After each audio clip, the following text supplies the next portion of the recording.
دوسروں پر ظلم نہ کرو تاکہ تم پر بھی ظلم نہ کیا جائے۔ سود حرام ہے، شیطان اس سرزمین میں اپنی پرستش سے مایوس ہو گیا۔ پھر فرمایا، اور میں تم میں ایسی چیز چھوڑے جا رہا ہوں کہ اگر تم نے اس کو مضبوطی سے پکڑے رکھا تو اس کے بعد ہرگز گمراہ نہیں ہوگے، اور وہ ہے اللہ کی کتاب۔ لوگو، اپنے رب کے گھر کا حج کرنا اور اپنے حکمرانوں کی اطاعت کرنا، ایسا کرو گے تو اپنے رب کی جنت میں داخل ہوگے۔ ہاں، تم سے میرے متعلق پوچھا جانے والا ہے، تو تم لوگ کیا کہو گے؟ صحابہ کرام رضی اللہ عنہم نے جواب دیا، ہم گواہی دیتے ہیں کہ آپ نے تبلیغ کر دی، پیغام پہنچا دیا اور خیر خواہی کا حق ادا کر دیا۔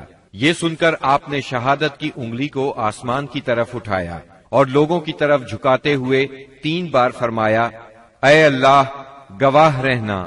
آپ کے ارشادات کو ربیہ بن امیہ بن خلف اپنی بلند آواز سے لوگوں تک پہنچاتے رہے۔ جب آپ خطبہ دینے سے فارغ ہو چکے تو اللہ عز و جل نے میدان عرفات ہی میں تکمیل دین کی آیت نازل فرمائی، آج میں نے تمہارے لیے تمہارا دین مکمل کر دیا اور تم پر اپنی نعمت پوری کر دی اور تمہارے لیے اسلام کو بحیثیت دین پسند کر لیا۔ سیدنا عمر رضی اللہ عنہ نے یہ آیت سنی تو رونے لگے۔ ان سے پوچھا گیا، آپ کیوں رو رہے ہیں؟ فرمایا، اس لیے کہ کمال کے بعد زوال ہی تو ہے۔ خطبے کے بعد بلال رضی اللہ عنہ نے اذان دی، پھر اقامت کہی۔ رسول اللہ صلی اللہ علیہ وسلم نے ظہر کی نماز پڑھائی۔ اس کے بعد بلال نے پھر اقامت کہی اور آپ نے عصر کی نماز پڑھائی، اور ان دونوں نمازوں کے درمیان کوئی اور نماز نہیں پڑھی۔ اس کے بعد سوار ہو کر آپ جائے وقوف پر تشریف لائے، اپنی اونٹنی قصوا کا شکم پہاڑوں کی طرف کیا اور جبل مشات یعنی پیدل چلنے والوں کی راہ میں واقع ریت کے تودے کو سامنے کیا اور قبلہ رخ مسلسل اسی حالت میں وقوف فرمایا، یہاں تک کہ سورج غروب ہونے لگا۔ تھوڑی زردی ختم ہوئی، پھر سورج کی ٹکیا غائب ہو گئی۔ اس کے بعد آپ نے سیدنا اسامہ رضی اللہ عنہ کو اپنے پیچھے بٹھایا اور وہاں سے روانہ ہو کر مزدلفہ تشریف لائے۔ مزدلفہ میں مغرب اور عشاء کی نمازیں 1 اذان اور 2 اقامت سے پڑھی، درمیان میں کوئی نفل نماز نہیں پڑھی۔ اس کے بعد آپ لیٹ گئے اور طلوع فجر تک لیٹے رہے۔ اس کے بعد آپ نے حج کے باقی امور سر انجام دیے، حتیٰ کہ 13 ذی الحج کو سوار ہو کر خانہ کعبہ تشریف لے گئے، الوداعی طواف کیا اور فجر کی نماز پڑھی۔ پھر مکہ مکرمہ سے نکل کر مدینہ منورہ کی طرف کوچ فرمایا۔ جب مدینہ طیبہ کے قریب پہنچے اور اس کے آثار دکھائی دینے لگے تو 3 بار فرمایا، اللہ اکبر۔ پھر فرمایا، اللہ کے سوا کوئی معبود نہیں، وہ تنہا ہے، اس کا کوئی شریک نہیں، اسی کے لیے بادشاہت ہے اور اسی کے لیے تعریف، اور وہ ہر چیز پر قادر ہے۔ ہم پلٹنے والے، توبہ کرنے والے، عبادت گزار، سجدہ کرنے والے، اپنے رب کی تعریف کرنے والے ہیں۔ اللہ نے اپنا وعدہ سچ کر دکھایا، اپنے بندے کی مدد کی اور تنہا ساری جماعتوں کو شکست دی۔ رومیوں کو اسلام اور اہل اسلام کی ترقی قطعاً گوارا نہیں تھی۔ ان کے ہاں رہنے والا کوئی شخص مسلمان ہو جاتا تو اس کی زندگی خطرے میں پڑ جاتی۔ ان کی اس جرت اور بیجا غرور کو ختم کرنے کے لیے رسول اللہ صلی اللہ علیہ وسلم نے سفر 11 ہجری میں ایک بڑے لشکر کی تیاری شروع فرمائی تاکہ وہ روم کی فلسطینی سرزمین کو روند کر رومیوں کو خوفزدہ کر دے اور ان کی حدود پر واقع عرب قبائل کا اعتماد بحال کرے۔ اس سلسلے میں رسول اللہ صلی اللہ علیہ وسلم نے 700 فوجیوں کا ایک لشکر تیار فرمایا۔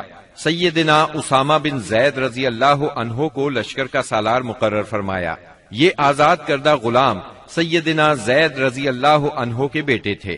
28 صفر 11 ہجری کو بیماری کی حالت میں آپ نے سیدنا اسامہ رضی اللہ عنہ کا جھنڈا اپنے دست مبارک سے درست فرمایا۔ بڑے بڑے جلیل القدر صحابہ کرام سیدنا اسامہ رضی اللہ عنہ کی ماتحتی میں اس لشکر میں شریک تھے۔ سیدنا علی اور سیدنا عباس رضی اللہ عنہما آپ کی تیمارداری کی غرض سے مدینے میں ٹھہر گئے۔ سیدنا ابو بکر صدیق رضی اللہ عنہ اور سیدنا عمر رضی اللہ عنہ امیر لشکر سیدنا اسامہ سے اجازت لے کر آپ صلی اللہ علیہ وسلم کی عیادت کے لیے آتے جاتے رہے۔ آپ کی علالت میں روز بروز اضافہ ہو رہا تھا۔ یہ لشکر مدینہ منورہ سے روانہ ہوا، مدینے سے 3 میل دور مقام جرف میں خیمہ زن ہوا۔ اس وقت رسول اللہ صلی اللہ علیہ وسلم کی بیماری کی تشویشناک خبریں موصول ہو رہی تھیں، چنانچہ اسامہ رضی اللہ عنہ اپنے لشکر کے ساتھ وہیں رکے رہے، بلکہ اللہ کے فیصلے کے انتظار میں ٹھہرنے پر مجبور ہو گئے، اور اللہ کا فیصلہ یہ تھا کہ یہ لشکر ابو بکر صدیق رضی اللہ عنہ کے عہد خلافت میں روانہ ہو۔ یہ عہد صدیقی کی پہلی فوجی مہم قرار پائی۔ جب رسول اللہ صلی اللہ علیہ وسلم نے رسالت کی تبلیغ اور امت کی خیر خواہی کا کام مکمل کر لیا تو آپ کے اقوال و افعال میں دنیا سے رحلت کے آثار نمایاں ہونا شروع ہو گئے۔ آپ نے 10ویں سال رمضان میں 20 دن کا اعتکاف فرمایا اور سیدنا جبریل علیہ السلام نے آپ کو 2 مرتبہ قرآن کا دور کرایا۔ آپ نے اپنی صاحبزادی فاطمہ رضی اللہ عنہا سے فرمایا، میں سمجھتا ہوں میرا آخری وقت آ چکا ہے۔ سیدنا معاذ بن جبل رضی اللہ عنہ کو یمن کی طرف روانہ فرمایا تو انہیں وصیت فرمائی، اے معاذ، غالباً اس سال کے بعد تم مجھ سے ملاقات نہ کر سکو گے اور میری اس مسجد اور میری قبر کے پاس سے گزرو گے۔ یہ سن کر سیدنا معاذ بن جبل رضی اللہ عنہ رونے لگے۔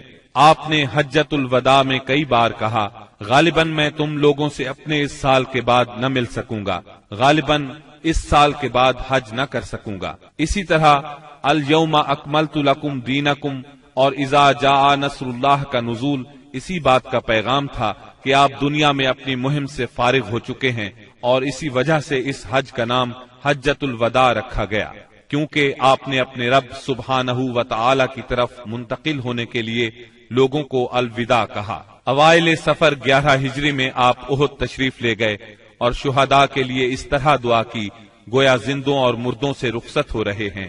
پھر واپس آ کر ممبر پر تشریف فرما ہوئے اور فرمایا، میں تمہارا پیش رو ہوں اور تم پر گواہ ہوں، اللہ کی قسم اس وقت اپنا حوض دیکھ رہا ہوں، مجھے زمین یا زمین کے خزانوں کی کنجیاں دی گئیں، اللہ کی قسم مجھے تم پر یہ خوف نہیں کہ تم میرے بعد شرک کرو گے، بلکہ اس کا اندیشہ ہے کہ دنیا میں ایک دوسرے سے آگے نکلنے کی دوڑ میں لگ جاؤ گے۔ ماہ سفر کے آخر میں آپ رات کے وقت بقیع غرقد تشریف لے گئے، اہل بقیع کے لیے دعائے مغفرت کی اور فرمایا، ہم بھی تم سے آن ملنے والے ہیں۔ ماہ سفر کے آخری پیر کو رسول اللہ صلی اللہ علیہ وسلم ایک جنازے میں بقیع تشریف لے گئے۔ سیدہ عائشہ صدیقہ رضی اللہ عنہا فرماتی ہیں، آپ بقیع سے واپس تشریف لائے تو میں اپنے سر میں درد محسوس کر رہی تھی اور یہ کہہ رہی تھی کہ ہائے میرا سر۔ یہ سن کر آپ نے فرمایا، بلکہ میں واللہ اے عائشہ ہائے میرا سر۔ یہ آپ صلی اللہ علیہ وسلم کی بیماری کی ابتدا تھی۔ اس کے باوجود آپ باری باری سب بیویوں کے پاس دن گزارتے رہے، یہاں تک کہ مرض میں شدت آ گئی۔ اس وقت آپ سیدہ میمونہ رضی اللہ عنہا کے گھر میں تھے اور پوچھ رہے تھے، کل میں کہاں رہوں گا، میں کل کہاں رہوں گا؟ مطلب یہ تھا کہ مجھے سیدہ عائشہ رضی اللہ عنہا کے ہاں رہنے دیا جائے۔ چنانچہ ازواج مطہرات نے اجازت دے دی کہ آپ جہاں چاہیں رہیں۔ آپ سیدنا فضل بن عباس اور سیدنا علی رضی اللہ عنہما کے سہارے پاؤں زمین پر گھسیٹتے ہوئے نکلے اور سیدہ عائشہ صدیقہ رضی اللہ عنہا کے گھر منتقل ہو گئے۔ سیدہ عائشہ صدیقہ رضی اللہ عنہا فرماتی ہیں، جب آپ میرے گھر تشریف لائے اور بیماری نے زور پکڑا تو آپ نے فرمایا، مجھ پر 7 مشکیزیں پانی ڈالو جن کا بندھن نہ کھولا گیا ہو، تاکہ میں لوگوں کو وصیت کر سکوں۔ چنانچہ ہم نے آپ کو سیدہ حفصہ رضی اللہ عنہا کے ایک لگن میں بٹھا کر مشکیزوں سے پانی ڈالا، یہاں تک کہ آپ نے ارشاد فرمایا، بس بس لوگوں تم نے کام پورا کر دیا۔ اس وقت آپ نے کچھ تخفیف محسوس کی اور مسجد میں تشریف لے گئے۔ سر پر پٹی بندھی ہوئی تھی، ممبر پر فروکش ہوئے اور بیٹھ کر خطبہ دیا اور لوگوں کو وصیت فرمائی، تم سے پہلے جو لوگ تھے وہ اپنے انبیاء اور بزرگوں کی قبروں کو سجدہ بنا لیتے تھے، تم لوگ قبروں کو سجدہ نہ بنانا، میں تمہیں اس سے منع کرتا ہوں۔ اور فرمایا، یہود و نصارہ پر اللہ کی لعنت، انہوں نے اپنے انبیاء کی قبروں کو سجدہ بنایا۔ مزید فرمایا، تم لوگ میری قبر کو بت نہ بنانا کہ اس کی پوجا کی جائے۔ پھر آپ نے خود کو قصاص کے لیے پیش کیا، انصار کے متعلق خیر کی وصیت فرمائی، پھر فرمایا، ایک بندے کو اللہ نے اختیار دیا کہ وہ دنیا کی چمک دمک اور زیب و زینت میں سے جو چاہے لے لے، یا اللہ کے پاس جو کچھ ہے اس کو اختیار کرے، تو اس بندے نے اللہ کے پاس جو کچھ ہے اس کو اختیار کیا ہے۔ سیدنا ابو سعید خدری رضی اللہ عنہ فرماتے ہیں، یہ سن کر ابو بکر صدیق رضی اللہ عنہ رونے لگے اور فرمایا، ہم اپنے ماں باپ کے ساتھ آپ پر قربان۔ ابو سعید خدری رضی اللہ عنہ فرماتے ہیں، ابو بکر صدیق رضی اللہ عنہ کی اس بات پر ہمیں حیرت ہوئی، لیکن چند دن بعد معلوم ہوا کہ جس بندے کو اختیار دیا گیا تھا وہ خود رسول اللہ صلی اللہ علیہ وسلم تھے، اور ابو بکر ہم سب سے زیادہ صاحب علم تھے کہ بات کو اسی وقت سمجھ گئے تھے۔ اس کے بعد رسول اللہ صلی اللہ علیہ وسلم نے ابو بکر صدیق رضی اللہ عنہ کی تعریف کی اور ان کے دروازے کے سوا مسجد میں کھلنے والے تمام دروازے بند کرنے کا حکم فرمایا۔ اسی دن آپ نے وصیت کی کہ یہود و نصارہ اور مشرکین کو جزیرۃ العرب سے نکال دیا جائے اور وفد کو اسی طرح نوازا جائے جس طرح آپ نوازا کرتے ہیں۔ آپ نے نماز، غلاموں اور لونڈیوں کے بارے میں بھی وصیت فرمائی اور فرمایا، میں تم میں دو چیزیں چھوڑ رہا ہوں، جب تک ان دونوں کو مضبوطی سے تھامے رہو گے ہرگز گمراہ نہیں ہوگے، کتاب اللہ اور میری سنت۔ مرض کی شدت کے باوجود آپ نمازیں خود پڑھاتے رہے، لیکن اس دن یعنی جمعرات کو جب عشاء کا وقت ہوا تو آپ نے لگن میں غسل فرمایا تاکہ مرض میں کمی ہو جائے۔ اٹھنے لگے تو غشی طاری ہو گئی، پھر افاقہ ہوا تو دوبارہ غسل فرمایا، پھر اٹھنے لگے تو اس بار بھی غشی ہو گئی، تیسری بار غسل فرمایا، اٹھنے لگے تو پھر غشی طاری ہو گئی۔ آخر آپ نے ابو بکر صدیق رضی اللہ عنہ کو کہلا بھیجا کہ وہ لوگوں کو نماز پڑھائیں۔ چنانچہ اس وقت سے بقیہ ایام میں ابو بکر صدیق رضی اللہ عنہ نے نماز پڑھائی۔ آپ کی حیات مبارکہ میں ابو بکر صدیق رضی اللہ عنہ نے 17 نمازیں پڑھائیں۔ ہفتہ یا اتوار کو رسول اللہ صلی اللہ علیہ وسلم نے کچھ افاقہ محسوس فرمایا، چنانچہ 2 آدمیوں کے سہارے سے ظہر کی نماز کے لیے تشریف لے آیا۔ اس وقت سیدنا ابو بکر صدیق نماز پڑھا رہے تھے۔ آپ کی آمد کو محسوس کرتے ہی ابو بکر صدیق پیچھے ہٹے، لیکن آپ نے اشارے سے روک دیا اور پھر ابو بکر صدیق رضی اللہ عنہ کے پہلو میں بیٹھ کر نماز پڑھائی۔ اس نماز کی صورت یہ تھی کہ آپ کو دیکھ کر ابو بکر صدیق اور ابو بکر صدیق کو دیکھ کر دوسرے لوگ نماز کے ارکان ادا کرتے جاتے تھے۔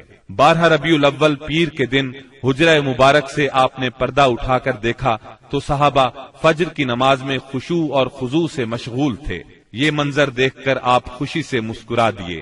مسلسل علالت کے باعث کمزوری بہت ہو گئی تھی۔ سیدہ عائشہ صدیقہ رضی اللہ عنہا کا سہارا لے کر لیٹ گئے۔ اسی روز یا اسی ہفتے میں کسی روز آپ نے سیدہ فاطمہ رضی اللہ عنہا کو بلایا اور کچھ سرگوشی کی۔ وہ سن کر رونے لگی، پھر کچھ سرگوشی کی تو وہ ہنسنے لگی۔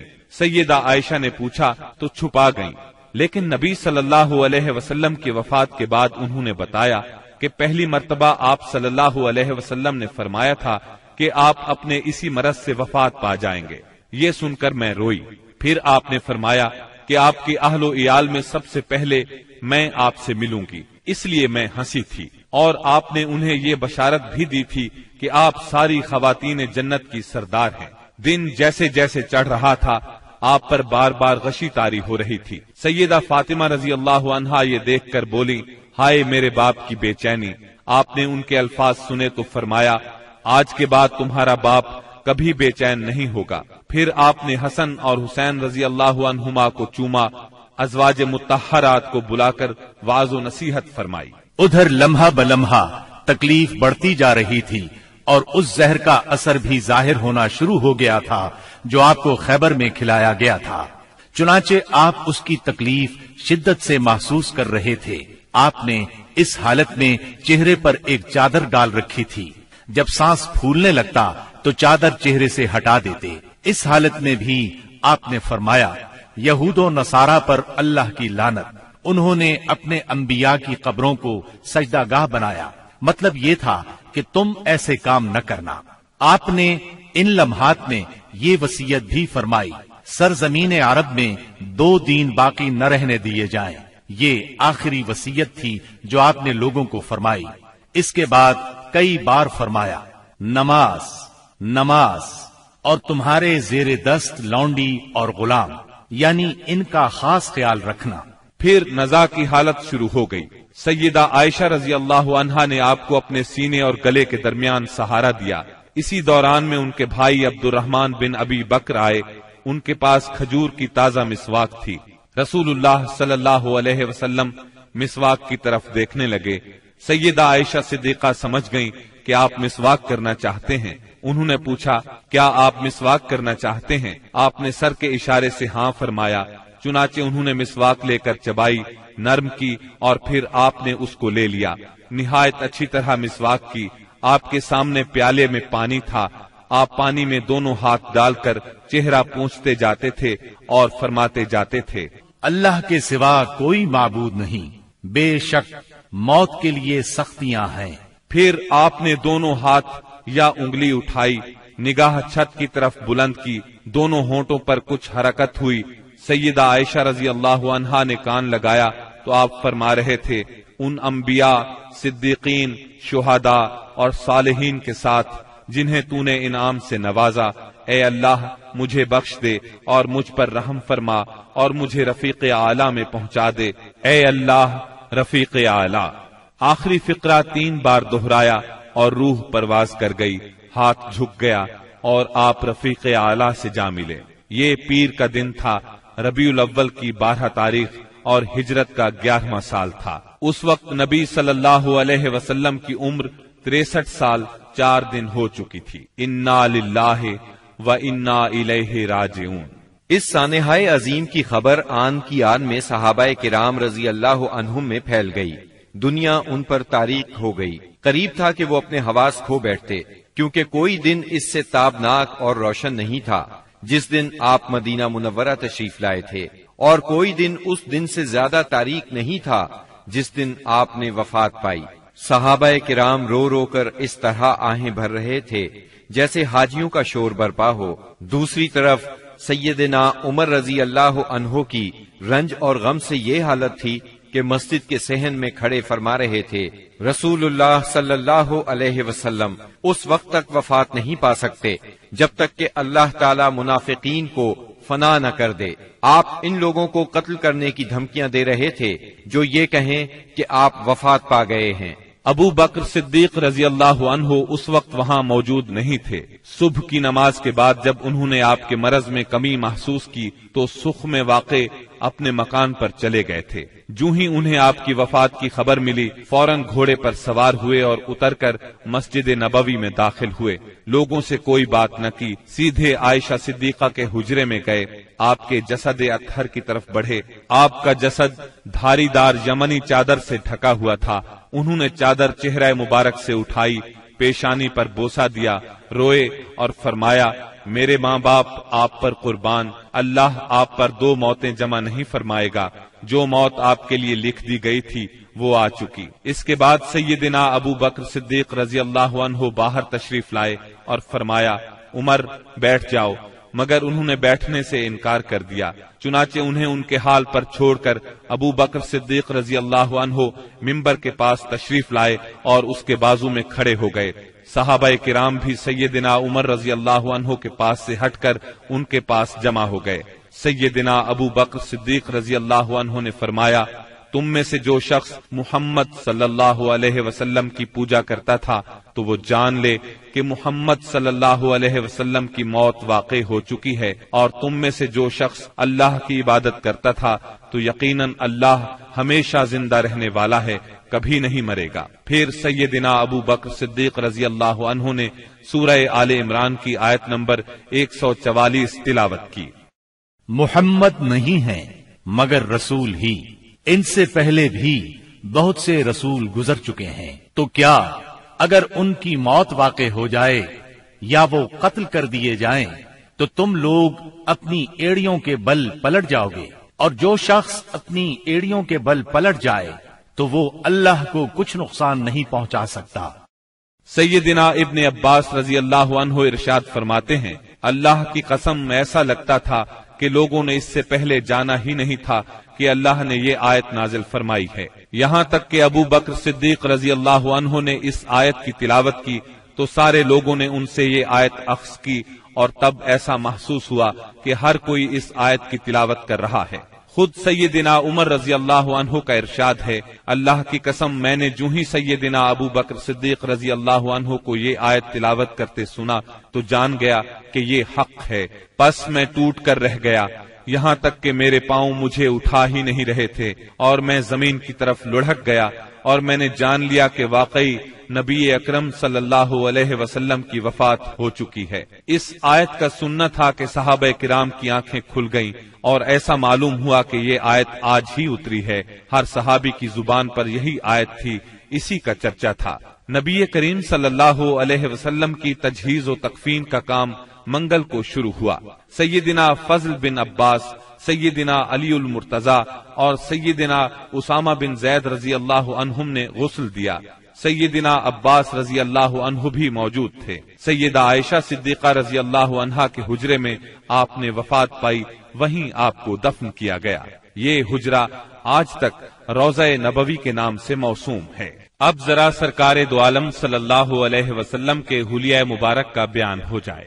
سیدہ ام معبد رضی اللہ عنہا نے رسول اللہ صلی اللہ علیہ وسلم کا جو حلیہ مبارک بیان فرمایا ہے، الرحیق المختوم کے مؤلف نے اس کو اپنے الفاظ میں کچھ اس طرح بیان کیا ہے: چمکتا دمکتا رنگ، تابناک چہرہ، خوبصورت ساخت، جمال جہاں تاب کے ساتھ ڈھلا ہوا پیکر، سرمگی آنکھیں، دراز پلکیں، بھاری آواز، چمکدار لمبی گردن، گھنی داڑھی، باریک اور باہم پیوستہ ابرو، خاموشی کی حالت میں باوقار، گفتگو کریں تو منہ سے پھول جھڑیں، دور و نزدیک سے دیکھنے میں سب سے زیادہ تابناک اور پرجمال، خوبصورت، شیریں ادا، گفتگو چاشنی لیے ہوئے، بات واضح اور دو ٹوک، انداز ایسا کہ لڑی سے جیسے موتی جھڑیں، درمیانے سے قدرے نکلتا ہوا انتہائی جاذب نظر قد، جیسے دو شاخوں کے درمیان ایک انتہائی تر و تازہ شاخ،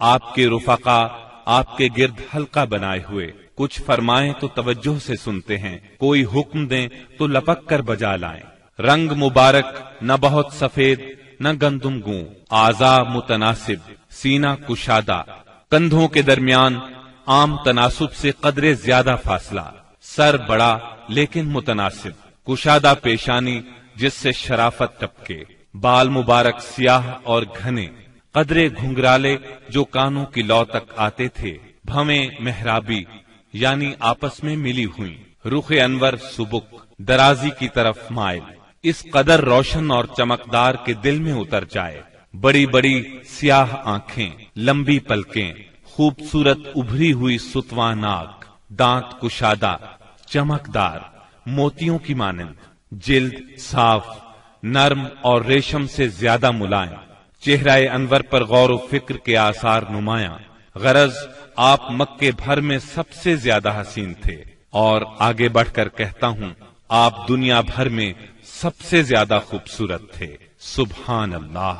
یہ تھا نبی اکرم صلی اللہ علیہ وسلم کے حلیہ مبارک کا تذکرہ۔ تفصیل کے لیے اسی موضوع پر ہماری کیسٹ آئینہ جمال نبوت سماعت فرمائیں، جس میں صحیح احادیث کی روشنی میں تفصیل کے ساتھ سرور کائنات صلی اللہ علیہ وسلم کا حلیہ مبارک بیان کیا گیا ہے۔ اب ہم رسول اللہ صلی اللہ علیہ وسلم کی اولاد اور امہات المومنین کا کچھ ذکر کریں گے، لیکن اس سے پہلے ایک نظر دوسرے اعزاء و اقارب پر۔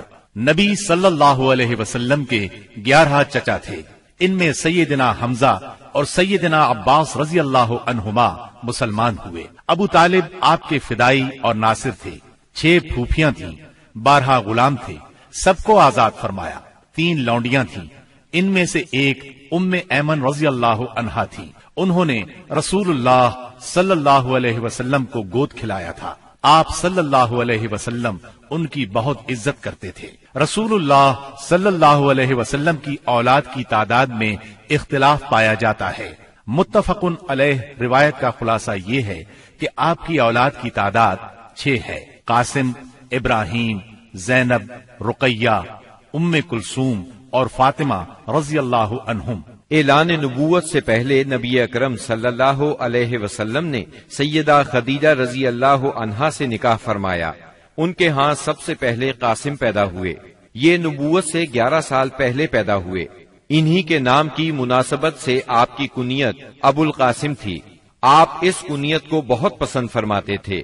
صحابہ کرام رضی اللہ عنہم بھی عام طور پر آپ کو ابو القاسم ہی کہتے تھے۔ قاسم 2 سال تک زندہ رہے، ایک روایت کے مطابق 1.5 سال اور ایک قول کے مطابق انہوں نے چلنا پھرنا سیکھ لیا تھا۔ مطلب یہ کہ آپ کے ہاں سب سے پہلے قاسم پیدا ہوئے، اسی طرح سب سے پہلے انتقال بھی انہی کا ہوا۔ انہوں نے اعلان نبوت سے 9 سال پہلے وفات پائی۔ سیدہ خدیجہ کے علاوہ صرف سیدہ ماریہ قبطیہ رضی اللہ عنہا سے ایک لخت جگر ابراہیم پیدا ہوئے۔ ان کے علاوہ کسی اور زوجہ محترمہ سے آپ کی اولاد نہیں ہوئی۔ آپ کے دوسرے لخت جگر ابراہیم جمادی الاول 9 ہجری کو پیدا ہوئے۔ ان کی والدہ ماریہ قبطیہ کو اسکندریہ کے بادشاہ مقوقس نے رسول اللہ صلی اللہ علیہ وسلم کی خدمت کے لیے بطور خاص بھیجا تھا۔ ابراہیم نے 10 ہجری 29 شوال کو 17 یا 18 ماہ کی عمر میں انتقال کیا۔ سیدہ خدیجہ رضی اللہ عنہا سے نکاح کے 5 برس بعد سیدہ زینب پیدا ہوئیں۔ اس وقت نبی صلی اللہ علیہ وسلم کی عمر مبارک 30 سال تھی۔ گویا جب اعلان نبوت ہوا سیدہ زینب رضی اللہ عنہا 10 سال کی ہو چکی تھی۔ یہ بھی اپنی والدہ کے ساتھ ہی ایمان لے آئیں۔ ان کا نکاح ابو العاص بن ربیع سے ہوا۔ یہ ان کی خالہ حالہ بنت خویلد کے صاحبزادے تھے۔ سیدہ حالہ بنت خویلد اور سیدہ خدیجہ دونوں سگی بہنیں تھیں۔ سیدنا ابو العاص مسلمان ہونے سے پہلے بھی تاجر تھے، دولت مند تھے اور امانت دار تھے۔ اعلان نبوت ہوا تو کفار آپ سے دشمنی پر اتر آئے، چنانچہ انہوں نے ابو العاص سے کہا کہ سیدہ زینب کو طلاق دے دیں، لیکن انہوں نے کفار کا مطالبہ ماننے سے انکار کر دیا اور کہا میں زینب کے بدلے میں قریش کی کسی عورت کو پسند نہیں کرتا۔ ابو العاص اگرچہ اس وقت تک مسلمان نہیں ہوئے تھے، پھر بھی انہوں نے سیدہ زینب کو طلاق نہ دی۔ اسی بنا پر نبی کریم صلی اللہ علیہ وسلم نے ان کی تعریف فرمائی۔ یہ غزوہ بدر میں گرفتار ہوئے۔ انہوں نے اگرچہ لڑائی میں حصہ نہیں لیا تھا، لیکن مشرکین کے ساتھ آئے ضرور تھے۔ قیدیوں کو چھڑانے کے لیے ان کے عزیزوں نے معاوضے ارسال کیے۔ سیدہ زینب رضی اللہ عنہا نے اپنے خاوند کو چھڑانے کے لیے اپنا ہار بھیجا۔ یہ ہار انہیں سیدہ خدیجہ رضی اللہ عنہا سے ملا تھا۔ اس ہار کو دیکھ کر آپ صلی اللہ علیہ وسلم کی آنکھوں میں آنسو آ گئے۔ آپ نے صحابہ کرام رضی اللہ عنہم سے فرمایا تم پسند کرو تو ابو العاص کو رہا کر دو اور زینب کا ہار واپس کر دو۔ صحابہ کرام نے فوراً انہیں رہا کر دیا، ہار بھی انہیں دے دیا۔ اس پر آپ نے فرمایا جب آپ مکے پہنچیں تو زینب کو ہماری طرف بھیج دیں۔ ابو العاص نے یہ وعدہ پورا کیا، انہیں مدینہ منورہ بھیج دیا۔ ہجرت کے دوران میں حبار بن اسود نے انہیں روکنے کی کوشش کی، کفار نے ان کی مدد کی۔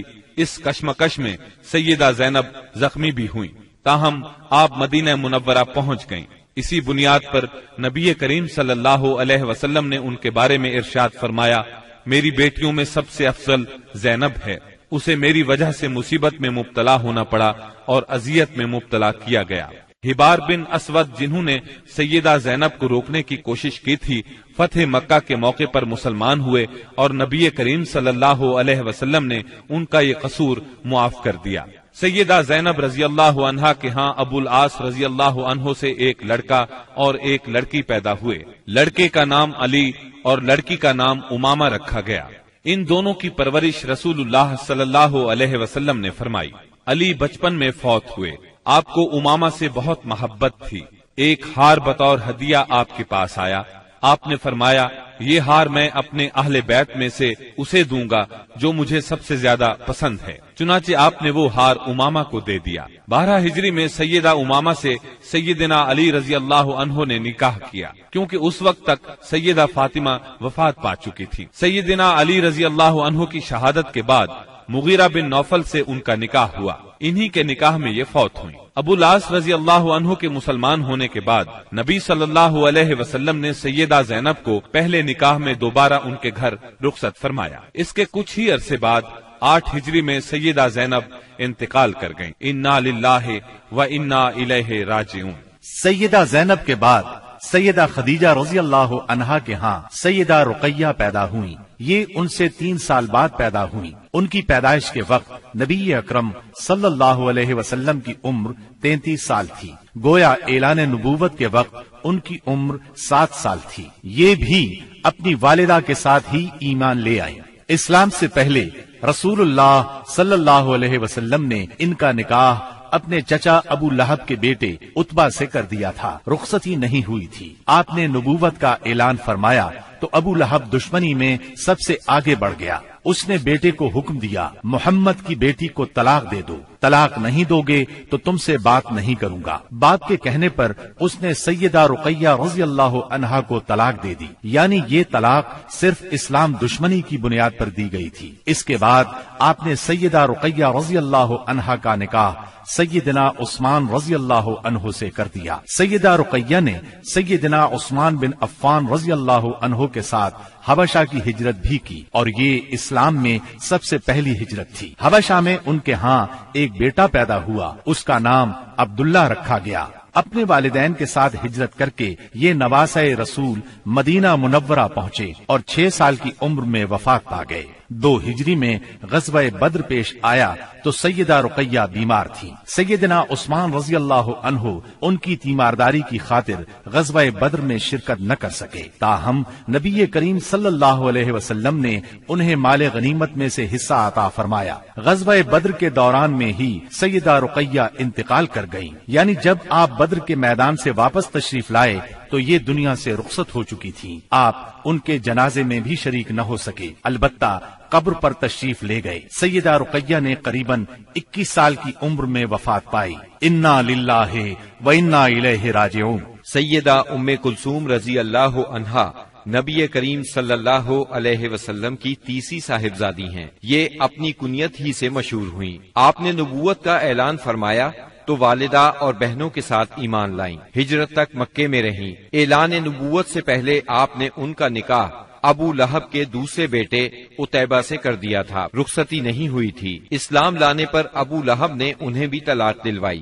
غزوہ بدر کے موقع پر جب سیدہ رقیہ کا انتقال ہو گیا تو سیدنا عثمان پر ان کی وفات کا بہت اثر ہوا، ہر وقت غمگین رہتے تھے۔ آپ نے انہیں اس درجے غمگین دیکھ کر ایک روز فرمایا، اے عثمان، مجھے اللہ نے حکم دیا ہے کہ میں اپنی دوسری بیٹی آپ کے نکاح میں دے دوں۔ جو مہر رقیہ کا مقرر ہوا تھا اتنا ہی مہر ام کلثوم کا ہوا۔ اس طرح سیدنا عثمان رضی اللہ عنہ سے ان کا نکاح ہوا اور آپ ذوالنورین کہلائے، یعنی 2 نوروں والے۔ یہ نکاح ربیع الاول 3 ہجری میں ہوا۔ ام کلثوم کے ہاں کوئی اولاد نہیں ہوئی۔ جب تک سیدہ ام کلثوم سیدنا عثمان کے نکاح میں رہیں، انہوں نے کسی اور عورت سے نکاح نہیں کیا۔ سیدہ ام کلثوم کا انتقال بھی نبی صلی اللہ علیہ وسلم کی زندگی میں ہوا۔ انہوں نے شعبان 9 ہجری میں رحلت فرمائی۔ ان کے انتقال پر سیدنا عثمان رضی اللہ عنہ اور زیادہ غمگین ہوئے۔ ان حالات میں نبی اکرم صلی اللہ علیہ وسلم نے انہیں تسلی دیتے ہوئے فرمایا،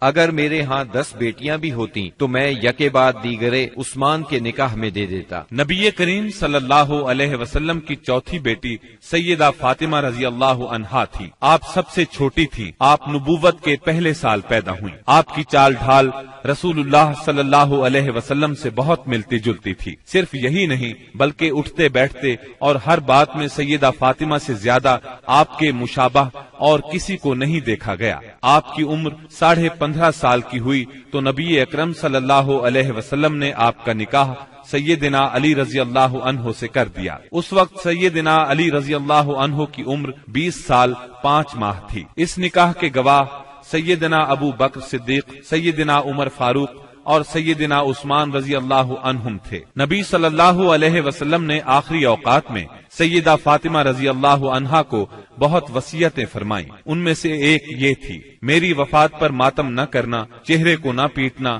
بال نہ نوچنا، نوحہ نہ کرنا، نہ نوحہ کرنے والوں کو بلانا۔ نبی صلی اللہ علیہ وسلم کی وفات کے بعد آپ صرف 6 ماہ زندہ رہیں، پھر چند روز بیمار رہ کر وفات پا گئیں۔ انتقال 3 رمضان 11 ہجری بروز منگل ہوا۔ انا للہ و انا الیہ راجعون۔ رسول اللہ صلی اللہ علیہ وسلم نے آپ کے بارے میں فرمایا، فاطمہ میرے جسم کا ٹکڑا ہے، جس نے فاطمہ کو ناراض کیا اس نے مجھے ناراض کیا۔ اسی طرح آپ کو سیدہ فاطمہ رضی اللہ عنہا کی اولاد سیدنا حسن بن علی اور سیدنا حسین بن علی سے بہت محبت تھی۔ اللہ تعالیٰ کی سیدہ فاطمہ پر ہزارہا رحمتیں ہوں۔ اب ہم نبی اکرم صلی اللہ علیہ وسلم کی ازواج مطہرات کا تذکرہ کریں گے۔ نبی صلی اللہ علیہ وسلم کی سب سے پہلی زوجہ محترمہ سیدہ خدیجہ بنت خویلد رضی اللہ عنہا ہیں۔ آپ صلی اللہ علیہ وسلم کے فرزند ابراہیم رضی اللہ عنہ کے سوا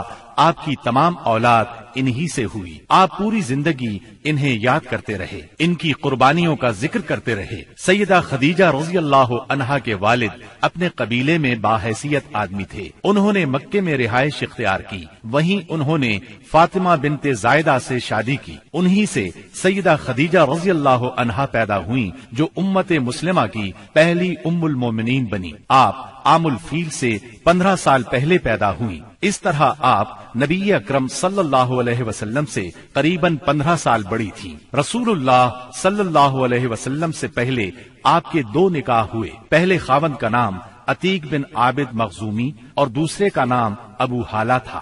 دوسرے شوہر کی موت کے بعد آپ پر تجارت کا بوجھ آ پڑا۔ تجارت آپ کا خاندانی پیشہ تھا۔ اس زمانے میں رسول اللہ صلی اللہ علیہ وسلم بھی تجارت کا مال لے کر شام جاتے تھے، اور آپ صلی اللہ علیہ وسلم صادق اور امین مشہور ہو چکے تھے۔ سیدہ تک آپ کی شہرت پہنچی تو انہوں نے اپنا سامان تجارت آپ کے حوالے کیا۔ آپ وہ سامان شام لے گئے۔ اس سفر میں انہیں بہت زیادہ منافع ہوا۔ اس طرح سیدہ خدیجہ رضی اللہ عنہا آپ سے بہت زیادہ متاثر ہو گئیں، اور آپ نے نبی اکرم صلی اللہ علیہ وسلم کو نکاح کا پیغام دیا۔ آپ نے ان کا پیغام منظور فرما لیا۔ نکاح ابو طالب نے پڑھایا۔ اس وقت رسول اللہ صلی اللہ علیہ وسلم کی عمر 25 سال اور سیدہ کی عمر 40 سال تھی۔ 40 سال کی عمر میں اللہ تعالیٰ نے آپ کو نبوت سے سرفراز فرمایا۔ آپ پر پہلی بار وحی کا نزول ہوا تو آپ گھبرا گئے، آپ پر کپ کپی طاری ہو گئی۔ ان حالات میں سیدہ خدیجہ نے آپ کو بہت سہارا دیا اور اپنے چچا زاد بھائی ورقہ بن نوفل کے پاس لے گئیں۔ یہ سابقہ آسمانی کتب کے عالم تھے۔ انہوں نے بتایا کہ آپ پر وہی فرشتہ اترا ہے جو موسیٰ علیہ السلام پر اترا تھا، یعنی اللہ نے آپ کو نبوت سے سرفراز فرمایا ہے۔ اس کے بعد آپ نے اللہ کے حکم سے نبوت کا باقاعدہ اعلان فرمایا تو سیدہ خدیجہ نے فوراً اسلام قبول کر لیا۔ سیدہ خدیجہ رضی اللہ عنہا نے ان مشکل ترین دنوں میں ہر طرح آپ کا ساتھ دیا، اپنا سب کچھ قربان کیا۔ مشرکین نے آپ کو جھٹلایا، طرح طرح سے اذیتیں پہنچائیں، جبکہ آپ نبی صلی اللہ علیہ وسلم کی ہر بات کی تصدیق کرتی رہیں۔ شیب ابی طالب کی گھاٹی میں 3 سال آپ کے ساتھ رہیں۔ یہ 3 سال انتہائی مصیبت کے سال تھے۔ مسلسل تکالیف نے آپ کو بیمار کر دیا، اور آخر آپ رمضان 10 نبوی میں اس دنیا سے رحلت کر گئیں۔ انا للہ و انا الیہ راجعون۔ نسائی اور مسند احمد کی ایک روایت کے الفاظ ہیں، جنت کی عورتوں میں سب سے افضل یہ 4 عورتیں ہیں: خدیجہ بنت خویلد، فاطمہ بنت محمد، مریم بنت عمران اور آسیہ زوجہ فرعون۔ بخاری کی ایک روایت میں ہے، خدیجہ تمام جہانوں کی عورتوں سے بہتر ہیں۔ رسول اللہ صلی اللہ علیہ وسلم کی دوسری زوجہ محترمہ سیدہ سودا بنت زمعہ رضی اللہ عنہا ہیں۔ آپ کا نام سودا، والد کا نام زمعہ بن قیس اور والدہ کا نام شموس بنت نفیس تھا۔ قبیلہ عامر بن لوائی سے تھی۔ رسول اللہ صلی اللہ علیہ وسلم سے پہلے ان کا نکاح سکران بن عمرو عامری رضی اللہ عنہ سے ہوا۔ یہ ان کے چچا زاد بھائی تھے۔ سیدہ سودا نے شروع ہی میں اسلام قبول کر لیا تھا۔ دونوں میاں بیوی نے کفار کا ظلم برداشت کیا، حبشہ کی طرف ہجرت بھی کی۔ کئی برس بعد جب مکہ لوٹے تو سکران کا انتقال ہو گیا، اور ان کے انتقال کے بعد نبی صلی اللہ علیہ وسلم نے ان سے نکاح فرمایا۔ آپ صلی اللہ علیہ وسلم ہجرت کر کے جب مدینہ منورہ تشریف لائے تب آپ نے انہیں بھی مدینہ بلوا لیا۔ 10 ہجری میں آپ نے حج کیا۔ اس موقع پر سیدہ سودا رضی اللہ عنہا بھی موجود تھی۔ آپ کا انتقال سیدنا امیر معاویہ رضی اللہ عنہ کے دور میں ہوا۔ آپ بہت سخی تھیں۔ ایک مرتبہ سیدنا عمر رضی اللہ عنہ نے درہموں کی ایک تھیلی ان کی خدمت میں بھیجی۔ آپ نے وہ تمام درہم اسی وقت تقسیم کر دیے۔ رسول اللہ صلی اللہ علیہ وسلم نے تیسرا نکاح سیدہ عائشہ رضی اللہ عنہا سے فرمایا۔ اس وقت سیدہ عائشہ رضی اللہ عنہا کی عمر 6 سال تھی۔ آپ سیدنا ابو بکر صدیق رضی اللہ عنہ کی چھوٹی بیٹی تھی۔ نبوت کے 4تھے سال پیدا ہوئی۔ 9 سال کی عمر میں رخصتی ہوئی۔ آپ کی تمام تر تعلیم و تربیت نبی صلی اللہ علیہ وسلم کی نگرانی میں ہوئی، لہذا نہایت اعلیٰ درجے کی تربیت ہوئی۔ یہی وجہ ہے کہ سیدہ عائشہ صدیقہ رضی اللہ عنہا شریعت کے مسائل کی ماہر تھیں۔ بڑے بڑے صحابہ سیدہ عائشہ رضی اللہ عنہا سے مسائل پوچھتے تھے۔ اس کی بڑی وجہ یہی ہے کہ دن رات آپ نبی صلی اللہ علیہ وسلم سے مسائل سیکھتی رہتی تھیں۔ سیدہ کا حجرہ مسجد نبوی سے ملا ہوا تھا، لہذا آپ مسجد میں ہونے والی تعلیم بھی سنتی تھیں۔ شعبان 5 ہجری میں ایک ہولناک واقعہ پیش آیا۔ نبی صلی اللہ علیہ وسلم غزوہ بنی مستلق سے واپس آ رہے تھے۔ ایک مقام پر لشکر نے پڑاؤ ڈالا۔ صبح سویرے قافلے کی روانگی سے پہلے آپ قضائے حاجت کے لیے دور نکل گئیں۔ اس وقت آپ کے گلے میں ایک ہار تھا۔ یہ ہار ان کی بڑی بہن سیدہ اسماء رضی اللہ عنہا کا تھا۔ اچانک انہوں نے دیکھا کہ ہار کہیں گر گیا ہے۔ یہ اس ہار کو تلاش کرنے نکل گئیں۔ ادھر قافلہ روانہ ہو گیا۔ سیدہ اس وقت بہت دبلی پتلی تھی۔ ہودج اٹھا کر اونٹ پر رکھنے والوں کو پتہ ہی نہ چل سکا کہ آپ ہودج میں نہیں ہیں۔ ہار تلاش کر کے جب آپ قافلہ کی جگہ لوٹی تو قافلہ جا چکا تھا۔ اب تو آپ بہت پریشان ہوئیں۔ صحابی رسول سیدنا صفوان بن معطل سلمی کی ذمہ داری یہ تھی کہ قافلے کی گری پڑی چیزوں کو اٹھاتے تھے، اس لیے لشکر سے پیچھے رہتے تھے۔ آپ وہاں پہنچے تو انہوں نے سیدہ کو دیکھا۔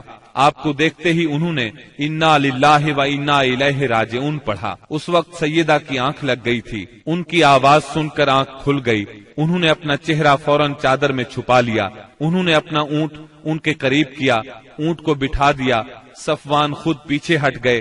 آپ اونٹ پر سوار ہو گئیں۔ صفوان رضی اللہ عنہ نے اونٹ کی مہار پکڑ لی اور آگے روانہ ہو گئے۔ دوپہر کے وقت قافلہ تک پہنچے۔ اگرچہ یہ بالکل معمولی واقعہ تھا اور سفر میں ایسا ہونا کوئی عجیب بات نہیں تھی، لیکن اس وقت لشکر میں کچھ منافق بھی موجود تھے۔ انہیں موقع مل گیا۔ انہوں نے سیدہ عائشہ صدیقہ پر الزام لگا دیا، گویا وہ پاک دامن نہیں رہی، نعوذ باللہ۔ اس الزام نے نبی صلی اللہ علیہ وسلم اور تمام صحابہ کو سخت صدمہ پہنچایا۔ سیدہ عائشہ صدیقہ الزام سے لا علم تھی۔ وہ مدینہ طیبہ پہنچ کر بیمار ہو گئیں۔ جب آپ کو اس الزام کے بارے میں معلوم ہوا تو آپ ہلکان ہو کر رہ گئیں۔ نبی اکرم صلی اللہ علیہ وسلم سے اجازت لے کر والدین کے گھر آ گئیں۔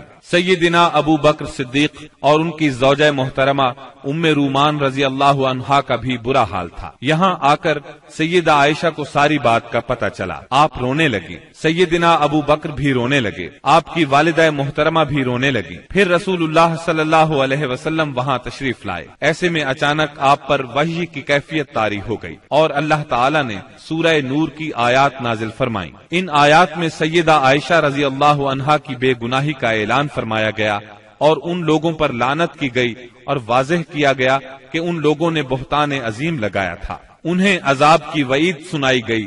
اس طرح سیدہ عائشہ صدیقہ کی شان کو 4 چاند لگ گئے۔ آپ جوانی میں بیوہ ہوئی۔ آپ نے رسول اللہ صلی اللہ علیہ وسلم کے ساتھ اپنی زندگی کے صرف 9 سال گزارے۔ جب رسول اللہ صلی اللہ علیہ وسلم نے وفات پائی اس وقت آپ کی عمر صرف 18 سال تھی۔ نبی صلی اللہ علیہ وسلم نے اپنی زندگی کے آخری دن سیدہ عائشہ صدیقہ رضی اللہ عنہا کے حجرے میں گزارے، وہیں دفن ہوئے۔ نبی صلی اللہ علیہ وسلم کے بعد آپ نے 50 سال بیوگی کی زندگی گزاری۔ آپ نے سیدنا امیر معاویہ رضی اللہ عنہ کے دور خلافت میں 17 رمضان 58 ہجری میں انتقال فرمایا۔ اس وقت عمر 63 سال تھی۔ اللہ کی آپ پر بے شمار رحمتیں ہوں۔ 2 ہجری میں رسول اللہ صلی اللہ علیہ وسلم نے سیدہ حفصہ رضی اللہ عنہا سے نکاح فرمایا۔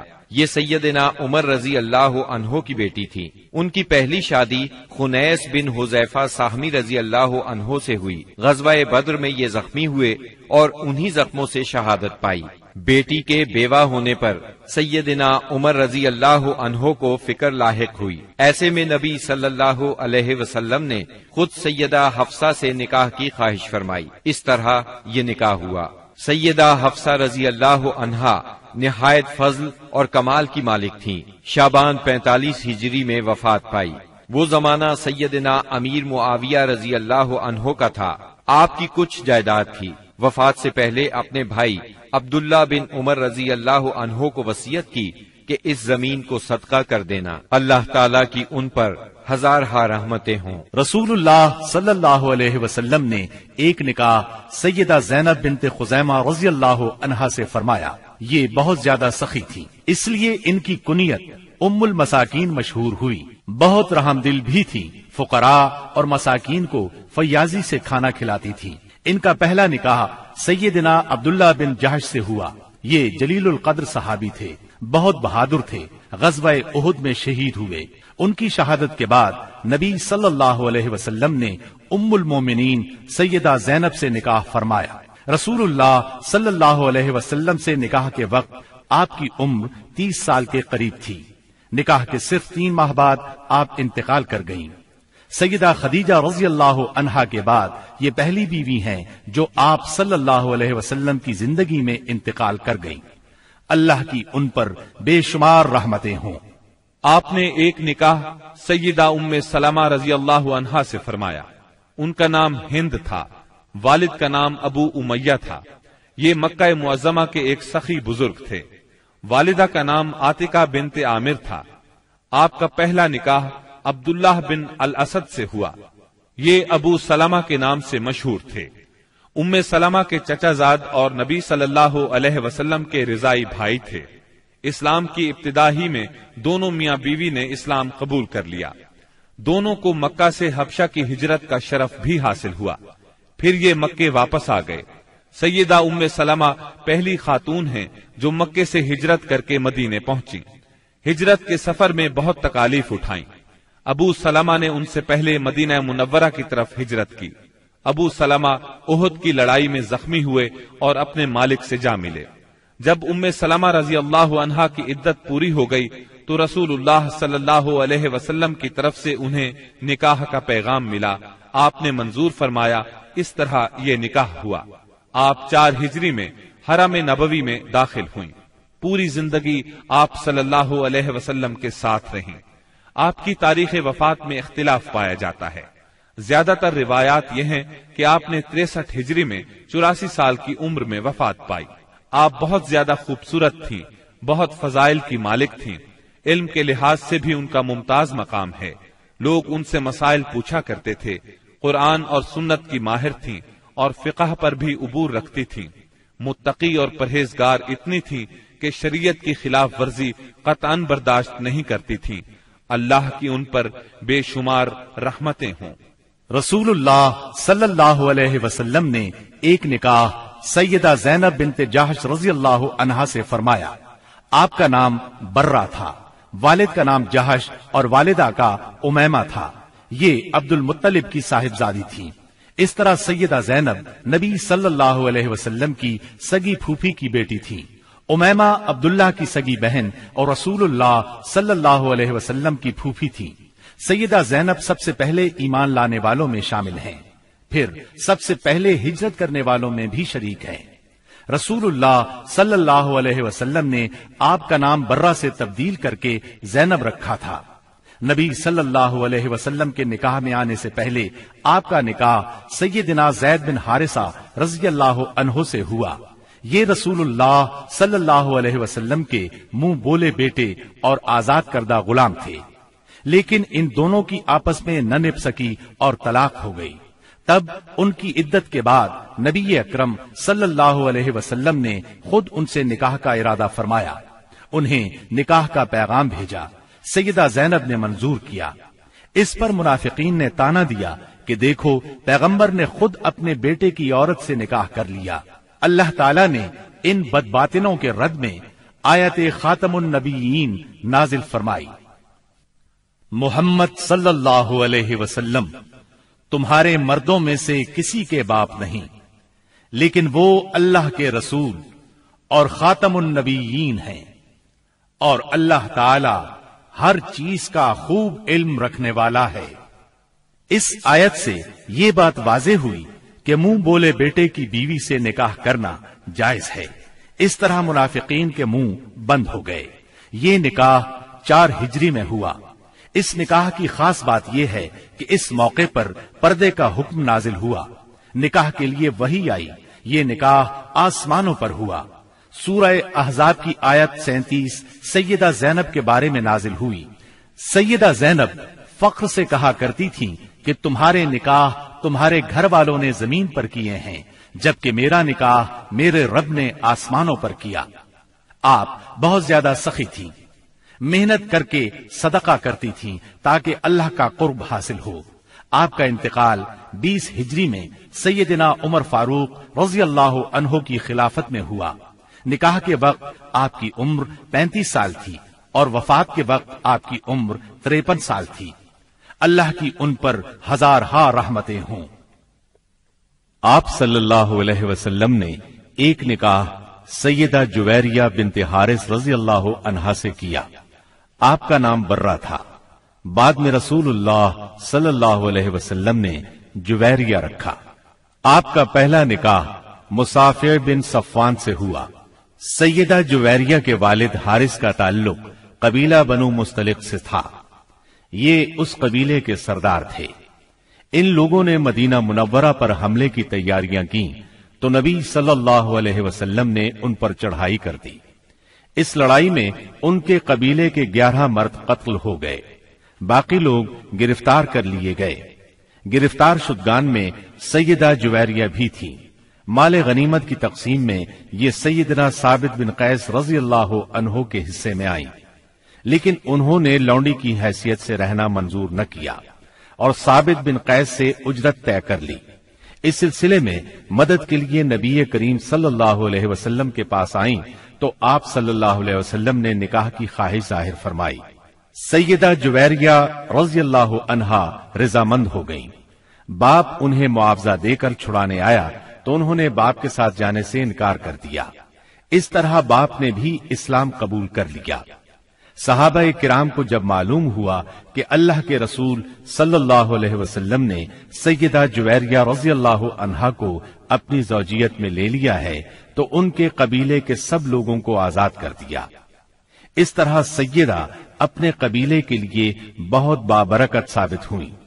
ان کی وجہ سے پورے 100 گھرانے آزاد ہوئے۔ جب آپ نبی اکرم صلی اللہ علیہ وسلم کے نکاح میں آئیں اس وقت آپ کی عمر 20 سال تھی۔ وفات کے وقت عمر 65 سال تھی۔ آپ نے ربیع الاول 50 ہجری میں انتقال فرمایا۔ آپ نے نہایت سادہ اور زاہدانہ زندگی بسر کی۔ اللہ کی ان پر بے شمار رحمتیں ہوں۔ آپ نے ایک نکاح سیدہ ام حبیبہ رضی اللہ عنہا سے فرمایا۔ یہ سیدنا ابو سفیان رضی اللہ عنہ کی بیٹی تھی۔ آپ کا نام رملہ تھا۔ ام حبیبہ کنیت تھی۔ والدہ کا نام صفیہ تھا۔ بعض مورخین نے آپ کا نام ہند بھی لکھا ہے۔ آپ سیدنا معاویہ رضی اللہ عنہ کی بہن تھی۔ اعلان نبوت سے 17 سال پہلے پیدا ہوئی۔ شروع ہی میں مسلمان ہو گئی تھی۔ ان کا پہلا نکاح عبداللہ بن جہش سے ہوا تھا۔ دونوں میاں بیوی ساتھ ہی مسلمان ہوئے۔ دونوں نے حبشہ کی ہجرت کی۔ بدقسمتی سے حبشہ میں عبداللہ بن جہش مرتد ہو گیا۔ اس نے عیسائیت قبول کر لی، شراب پینے لگا، اسی حالت میں مر گیا۔ عدت پوری ہو گئی تو نبی صلی اللہ علیہ وسلم نے نجاشی کے ذریعے سے نکاح کا پیغام بھیجا۔ انہوں نے منظور کیا۔ نجاشی نے نکاح پڑھایا اور ان کو مدینہ منورہ روانہ کر دیا۔ سامان بھی ساتھ دیا۔ یہ نکاح 6 ہجری میں ہوا۔ اس وقت سیدہ کی عمر 36 یا 37 سال تھی۔ اس وقت تک ابو سفیان مسلمان نہیں ہوئے تھے۔ آپ سیرت اور صورت دونوں کے لحاظ سے ممتاز تھیں۔ نبی کریم صلی اللہ علیہ وسلم سے آپ کو بہت محبت تھی۔ ایک بار ابو سفیان ملنے کے لیے آئے تو انہیں نبی صلی اللہ علیہ وسلم کے بستر پر نہ بیٹھنے دیا۔ آپ نے 44 ہجری میں انتقال فرمایا۔ اس وقت ان کے بھائی سیدنا معاویہ رضی اللہ عنہ خلیفہ تھے۔ وفات کے وقت آپ کی عمر 73 سال تھی۔ اللہ تعالیٰ کی آپ پر بے شمار رحمتیں ہوں۔ آپ صلی اللہ علیہ وسلم نے ایک نکاح سیدہ صفیہ بنت حیی رضی اللہ عنہا سے کیا۔ آپ کی والدہ کا نام برہ اور آپ کے والد کا نام حیی بن اخطب تھا۔ یہ بنو نذیر کا سردار تھا۔ آپ کا پہلا نکاح سلام بن مشکم یہودی سے ہوا۔ سلام نے انہیں طلاق دے دی۔ دوسرا نکاح کنانہ بن ابو الحقیق سے ہوا۔ یہ خیبر کے مشہور قلعے القموس کا سردار تھا۔ خیبر کی لڑائی میں کنانہ مارا گیا۔ سیدہ صفیہ کے باپ اور بھائی بھی اس جنگ میں مارے گئے۔ خود یہ گرفتار ہوئی۔ پہلے دونوں خاوندوں سے ان کے ہاں کوئی اولاد نہیں تھی۔ مال غنیمت تقسیم ہوا تو یہ دہیہ کلبی رضی اللہ عنہ کے حصے میں آئی، لیکن صحابہ نے نبی صلی اللہ علیہ وسلم کو مشورہ دیا کہ صفیہ خود آپ کے شایان شان ہے۔ آپ نے دہیہ کلبی رضی اللہ عنہ کو ان کے بدلے ایک دوسری لونڈی دے دی اور سیدہ صفیہ کو آزاد کر کے ان سے نکاح کر لیا۔ یہ 7 ہجری کا واقعہ ہے۔ آپ نے ان سے خیبر ہی میں نکاح کیا۔ سیدہ صفیہ نے 50 ہجری میں وفات پائی۔ اس وقت عمر 60 سال تھی۔ آپ کا قد چھوٹا تھا لیکن حسین و جمیل تھی۔ آپ بھی عالم فاضل تھیں۔ عورتیں آپ سے مسائل پوچھا کرتی تھیں۔ سیدہ صفیہ کو رسول اللہ صلی اللہ علیہ وسلم سے بہت محبت تھی۔ جب سیدنا عثمان رضی اللہ عنہ کو باغیوں نے گھیرا تو سیدہ صفیہ رضی اللہ عنہا نے ان کی بہت مدد کی۔ ضرورت کی چیزیں ان کے گھر پہنچاتی رہیں۔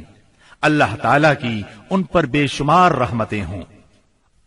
آپ صلی اللہ علیہ وسلم نے ایک نکاح سیدہ میمونہ بنت حارث رضی اللہ عنہا سے کیا۔ ان کا نام برہ تھا۔ آپ نے میمونہ رکھا۔ والد کا نام حارث بن حزن اور والدہ کا ہند بنت عوف تھا۔ آپ سیدنا ابن عباس اور سیدنا خالد بن ولید رضی اللہ عنہما کی حقیقی خالہ تھی، کیونکہ ان کی بڑی بہن لبابۃ الکبریٰ سیدنا عباس رضی اللہ عنہ کی زوجہ اور ابن عباس کی ماں تھی۔ دوسری بہن لبابۃ الصغریٰ ولید بن مغیرہ کی بیوی اور خالد بن ولید رضی اللہ عنہ کی ماں تھی۔ آپ کا پہلا نکاح جاہلیت کے زمانے میں ہوا۔ ان کے خاوند کا نام مسعود بن عمرو ثقفی تھا۔ دونوں میں علیحدگی ہو گئی۔ اس کے بعد آپ کا نکاح ابو رحم بن عبد العزیٰ سے ہوا۔ ابو رحم 7 ہجری میں فوت ہو گیا۔ شوال 7 ہجری میں ہی آپ رسول اللہ صلی اللہ علیہ وسلم کے نکاح میں آئیں۔ انہوں نے خود اپنے آپ کو نکاح کے لیے پیش کیا تھا۔ اس بارے میں سورہ احزاب کی آیت 50 نازل ہوئی۔ اے نبی، آپ کے لیے وہ با ایمان عورت حلال ہے جو اپنا نفس ہبہ کر دے۔ یہ اس صورت میں کہ نبی بھی اس سے نکاح کرنا چاہے۔ یہ خاص طور پر آپ ہی کے لیے ہے، مومنوں کے لیے نہیں۔ روایات کے مطابق یہ نکاح عمرۃ القضاء کے موقع پر صرف کے مقام پر ہوا۔ رسول اللہ صلی اللہ علیہ وسلم عمرے کی غرض سے نکلے تھے۔ پھر سیدہ میمونہ آپ کے ساتھ مدینہ طیبہ آ گئیں۔ 61 ہجری میں صرف ہی کے مقام پر آپ کا انتقال ہوا۔ تمام امہات المومنین میں سب سے آخر میں یہی فوت ہوئی۔ رسول اللہ صلی اللہ علیہ وسلم نے سیدہ ماریہ قبطیہ کو بھی اپنے حرم میں داخل فرمایا۔ ان کے والد کا نام شمعون اور والدہ کا نام رومیہ تھا۔ سیدہ ماریہ کو مصر کے بادشاہ مقوقس نے 7 ہجری میں آپ کی خدمت میں بطور ہدیہ بھیجا تھا۔ ان کے ساتھ ان کی بہن سیرین بھی بطور ہدیہ آئی تھی۔ سیدہ ماریہ بہت حسین و جمیل تھی۔ آپ صلی اللہ علیہ وسلم نے انہیں بالا خانے میں ٹھہرایا۔ انہی سے آپ کے ہاں سیدنا ابراہیم پیدا ہوئے۔ یہ 17 یا 18 ماہ کی عمر میں انتقال کر گئے۔ سیدہ ماریہ رضی اللہ عنہا نے سیدنا عمر رضی اللہ عنہ کے زمانے میں انتقال فرمایا۔ جنت البقیع میں دفن ہوئی۔ اللہ تعالی کی ان پر ہزارہا رحمتیں ہوں۔